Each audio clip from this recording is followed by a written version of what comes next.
আসসালামু আলাইকুম।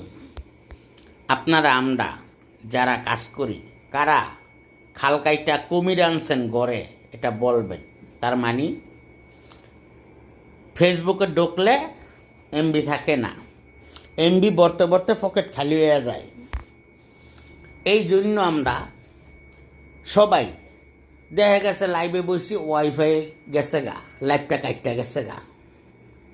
কতটা কষ্ট দুঃখ অডিয়েন্সের কাছে কে কে বলেন কমেন্টে জানাইবেন। খালকাইটা কুমির আনছেন করে এই জন্য দেখা গেছে আমাকে লাইভটা এক একজনের ভালো লাগতেছে না, আবার এক একজন আইতেছে আমরা বন্ধু বানানোর জন্য, অ্যাক্টিভ করার জন্য, অ্যাক্টিভ ভালোবাসা পাওয়ার জন্য।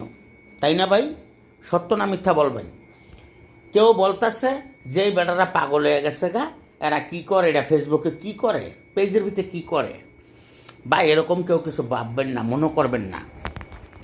তা আমরা কেউর প্রতি কেউ যদি হিংসা বিদ্বেষ না করি, একজনের লাইভে আইসেন, বন্ধু বানান, কমেন্ট করেন, ভালোবাসার বন্ধুগুলা নিয়ে যান, আর সবাই একজন আরেকজনের হিংসা বিদ্বেষ ছাইরা দেন, খালকাটা কুমুরটা ঘরের তনে বিদায় করে দেন। ওকে, সবাই ভালো থাকবেন, দোয়া করি এগিয়ে যান, সফলতা আসুক আপনার ঘরে, আর আপনারা সবাই হিংসা বিদ্বেষ বলে যাবেন।